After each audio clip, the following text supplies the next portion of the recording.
ओम अज्ञानतिमिरान्धस्य ज्ञानाञ्जनशलाकया चक्षुरुन्मीलितं येन तस्मै श्रीगुरुवे नमः।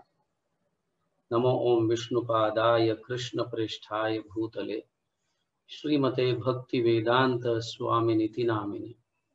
नमस्ते सारस्वते देवे गौरवाणी प्रचारिणे निर्विशेष शून्यवादी पाश्चात देशतारिणे। जय श्री कृष्ण चैतन्य प्रभु नित्यानंद श्री अद्वैत गदाधर श्रीवास आदि गौर भक्त वृंद। हरे कृष्ण कृष्ण कृष्ण हरे हरे, हरे राम राम राम हरे हरे। हरे कृष्ण कृष्ण कृष्ण हरे हरे, हरे राम राम राम हरे हरे। हरे कृष्ण कृष्ण कृष्ण हरे हरे, हरे राम राम राम हरे हरे।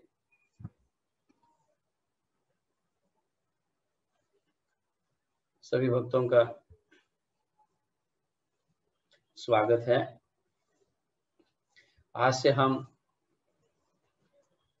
कार्तिक मास होने के कारण, कार्तिक मास की शुरुआत होने के कारण आज से हम एक महीने के लिए भगवान श्री कृष्ण के लीलाओं का, धाम का, उनके नाम का, उनके रूप का, उनके गुणों का स्मरण करने का प्रयास करेंगे।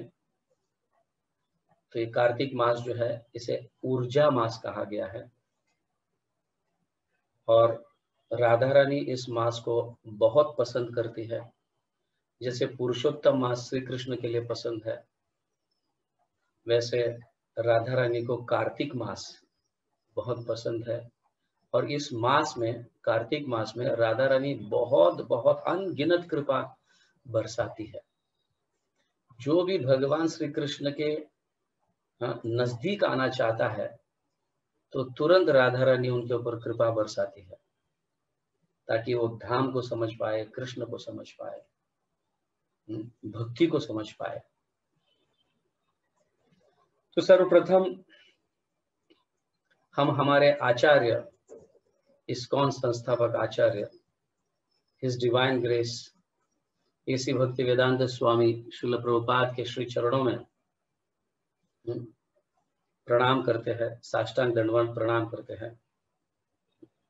अगर वो ना होते तो शायद हमें इस्कॉन नहीं मिलता, जो ऐसी संस्था जो पूरे जगत में प्रचार कर रही है, श्री कृष्ण भक्ति की प्रचार कर रही है।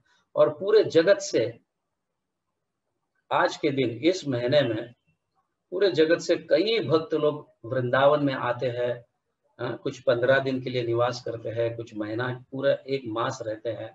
कुछ समय नहीं मिलता है तो भी कुछ लोग 2 दिन के लिए, 1 हफ्ते के लिए तो आते ही है। तो ये प्रभुपाद के कारण हुआ है। तो ऑफ कोर्स हमें श्रील प्रभुपाद के प्रति कृतज्ञता व्यक्त करना चाहिए कि उनके कारण हमें वृंदावन मिला। भगवान के सारे लीलाओं के दर्शन होंगे, मतलब दर्शन होते हैं, श्रवण कर हमें उनके लीलाओं का दर्शन होता है। तो प्रभुपाद के उपरांत हम हमारे षड गोस्वामी के प्रति भी कृतज्ञता व्यक्त करते हैं और करना भी चाहिए हम सबको। और उनके चरणों में, श्री चरणों में साष्टांग दंडवत प्रणाम करते हैं, क्योंकि षड गोस्वामी नहीं होते तो शायद प्रकट रूप में वृंदावन का अस्तित्व ही नहीं होता। आज चैतन्य महाप्रभु, रूप गोस्वामी, सनातन गोस्वामी, रघुनाथ दास गोस्वामी, गोपाल भट्ट गोस्वामी, रघुनाथ भट्ट गोस्वामी, जीव गोस्वामी और अनेक हमारे आचार्यों को कई जगह से वृंदावन में जाकर रहने के लिए कहे। वहां जाके रहो, वहां अपनी साधना करो, भगवान के सारे लीला के स्थलियों को खोजो, ग्रंथ लिखो, प्रचार करो। तो हमारे सारे गोस्वामी, हमारे सारे आचार्य वृंदावन में आकर रहे हैं। अगर वो नहीं होते तो शायद हमें आज वृंदावन नहीं दिखता। तो उनके चरणों में भी हम साष्टांग दंडवत प्रणाम करते हैं। उनकी कृपा से हमें प्राप्त हुआ Vrindavan. End of course Radha Krishna, उनकी तो बात ही क्या, स्वयं जुगल जोड़ी है, भगवान है। तो हम जैसे तुच्छ जीवों के प्रति कृपा दर्शाते हुए कभी कभी भगवान स्वयं भी भक्त के रूप में प्रकट होते हैं, चैतन्य महाप्रभु के रूप में प्रकट होकर कई आचार्य उसको आदेश दिए, वृंदावन की महिमा समझाई, तो उनके श्री चरणों में भी हम प्रणाम करते हैं। हम जैसे पतित जीवों पर उन्होंने कृपा की है। तो आज हम थोड़ा वृंदावन के महिमा अमृत का श्रवण करेंगे कि वृंदावन की महिमा जो है क्या है। ऑफकोर्स हमारे जीवन का परम लक्ष्य तो भगवान श्री कृष्ण का प्रेम प्राप्त करना है, ये परम लक्ष्य है हमारा।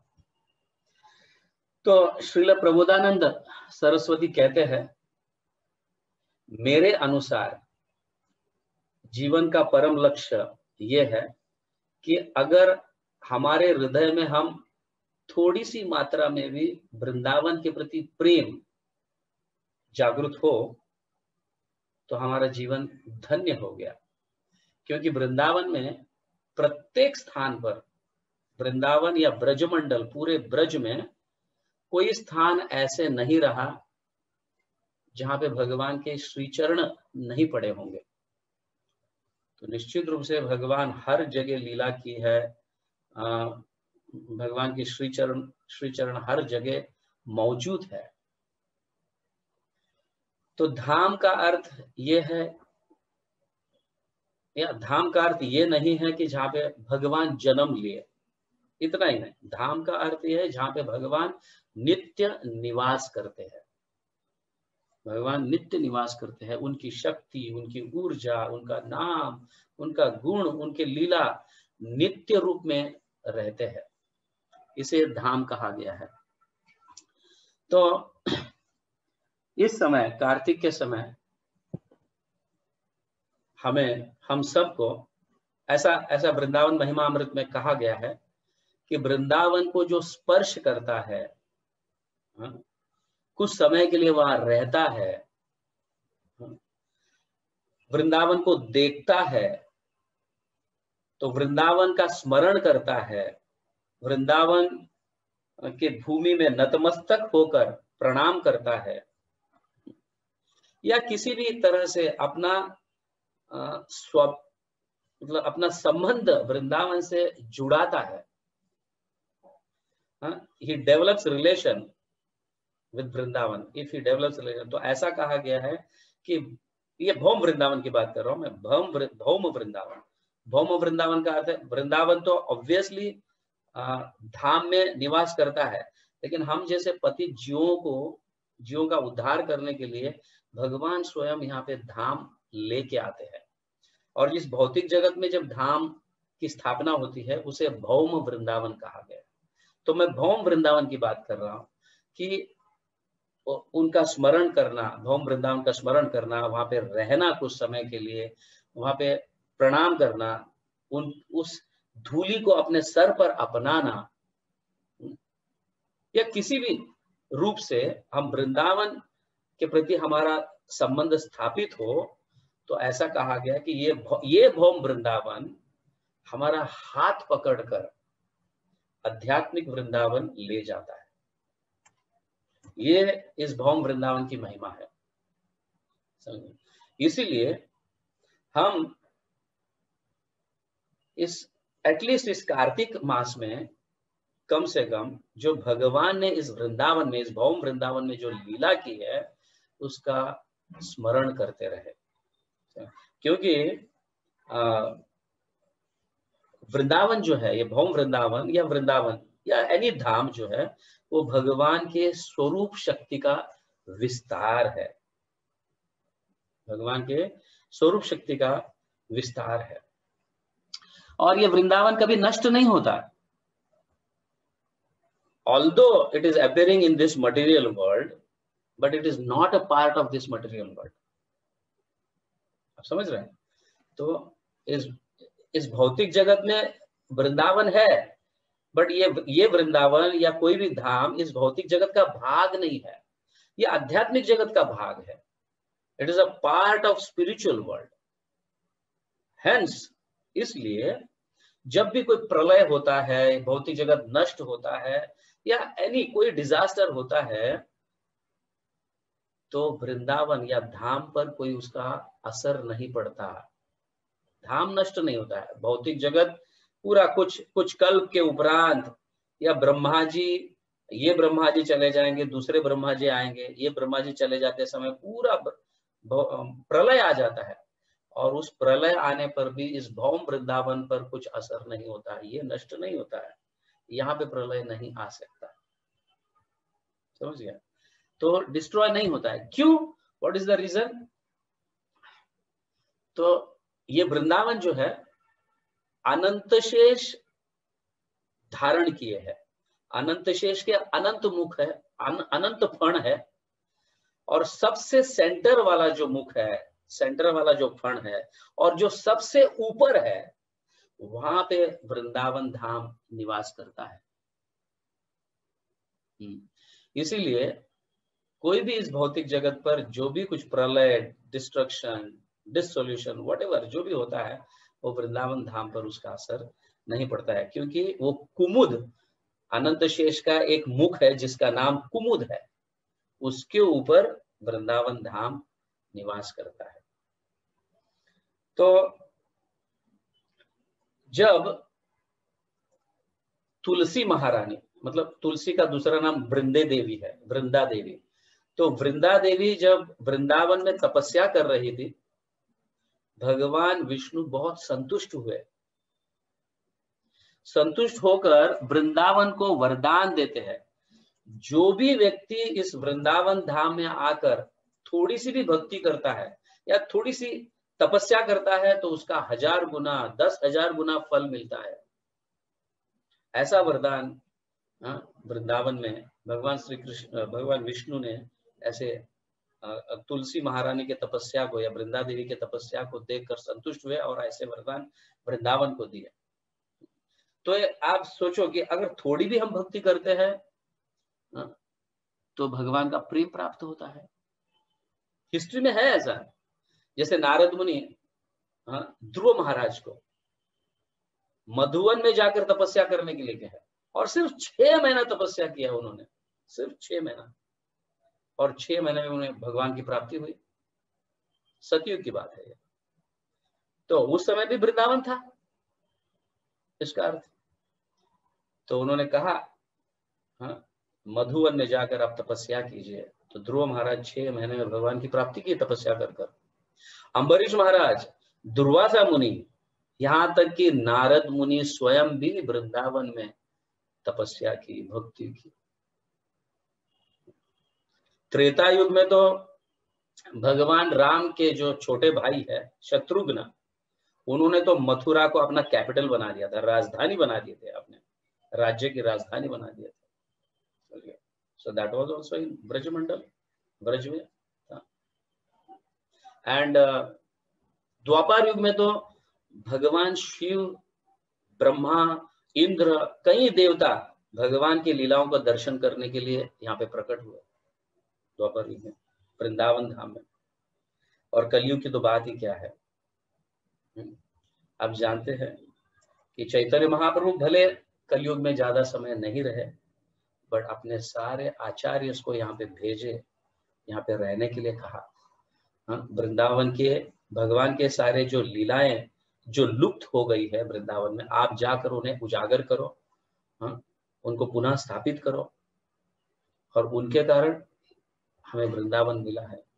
तो कलयुग में भी इतने सारे आचार्य वृंदावन में निवास किए, अपनी भक्ति किए। और श्रील प्रभुपाद, हमारे जो आचार्य है श्रील प्रभुपाद, राधा दामोदर मंदिर में रहे और वहां से उन्होंने अपना प्रचार बढ़ाया। सबसे पहला तो श्रीमद् भागवतम का प्रथम ग्रंथ जो है उन्होंने राधा दामोदर मंदिर में लिखना प्रारंभ किया। अब देखो वृंदावन की महिमा। उसके उपरांत प्रभुपाद पाश्चात्य देश में गए, सिर्फ 10 साल के अवधि में, 10-11 साल में उन्होंने 13 बार पूरे जगत का भ्रमण किया, और कई जगह, पूरे जगत में कई जगह उन्होंने इस वृंदावन को बाहर लेके गए। समझ गए ना, न्यू वृंदावन ऐसे। न्यू लंडनेश्वर, ऐसा। तो वृंदावन की स्थापना की उन्होंने। तो वृंदावन की महिमा ऐसे नहीं कि इसी जगह रहता है, वो भक्त के माध्यम से कहीं और भी स्थापित होते हैं। तो करीबन 108 से ज्यादा मंदिरों की स्थापना प्रभुपाद ने की, कई ग्रंथों का निर्माण किया, कई शिष्य बनाए, कई जगह जाकर प्रचार किए। तो ये कहाँ से शुरुआत? तो वृंदावन से ही हुई प्रभुपाद की भी। और अपने अंतिम समय भी वो अपने भक्तों को कहते हैं कि मैं वृंदावन जाना चाहता हूँ। तो वृंदावन आए और अपने शरीर को उन्होंने यहाँ पे त्यागा। तो ये है वृंदावन की महिमा। प्रभुपाद इससे हमें सिखाते हैं कि वृंदावन में निवास करना चाहिए, वृंदावन में अपने शरीर को त्यागना चाहिए, वृंदावन को स्मरण रखते हुए अपना प्रचार बढ़ाना चाहिए। तो यह है वृंदावन की महिमा। मैं तो एकदम संक्षेप रूप में, हमारे पास समय नहीं है तो हम संक्षेप रूप में इस वृंदावन के महिमा का गुणगान किया। तो थैंक यू वेरी मच। हरे कृष्णा। तो ये जब भी हम अपना ध्यान करते हैं, सुबह जप करते हैं, तो कम से कम इस कार्तिक मास में तो कम से कम हम वृंदावन का स्मरण करें, भगवान की लीलाओं का स्मरण करें जप करते समय। It is just like adding some juice in the water, और वो भी रस बन जाता है, वो भी जूस बन जाता है, स्वीट मधुर बन जाता है। तो जप करते समय मेरी नम्र प्रार्थना है आप सभी भक्तों से कि जप करते समय हम भगवान के इन लीलाओं का स्मरण करें जो वृंदावन में हुई है। वृंदावन धाम जो है सारे तीर्थों में राजा है। ब्रज धाम सारे तीर्थों में राजा है, सबसे बड़ा तीर्थ है। और यहाँ पे हम जो भी करते हैं, थोड़ा करते हैं तो उसका लाभ अनगिनत है। जैसे हमने हिस्ट्री में उदाहरण, इतिहास में देखा, ध्रुव महाराज, अम्बरीश महाराज, ध्रुवार्सा मुनि, नारद मुनि, शत्रुघ्न भगवान के जो छोटे भाई है वो, और हमारे आचार्य षड गोस्वामी। सो जब करते समय इस कोरोना काल में जो है कई लिमिटेशंस है कि हम धाम में शारीरिक रूप से हम वहां पे नहीं रह पाएंगे, लेकिन मानसिक रूप से जरूर रह सकते हैं। तो जब करते समय हम तो हर साल 7 दिन के लिए, 15 दिन के लिए भक्तों को ले जाते हैं वृंदावन, लेकिन इस साल संभव नहीं है किसी कारण अनुसार। तो हम 1 महीना तक कार्तिक मास में जब करते समय वृंदावन के लीला, भगवान के जो लीलाएं हैं वृंदावन में, उसका स्मरण कर कर अपना साध्य जो है साधना के माध्यम से हम इस साध्य को प्राप्त कर सकते हैं। तो मेरी नम्र प्रार्थना है आप सबसे, तो आप कृपा कर वृंदावन का स्मरण कीजिए, मानसिक रूप से वृंदावन धाम के व्रज को भी अपना सर पर धारण कर सकते हैं।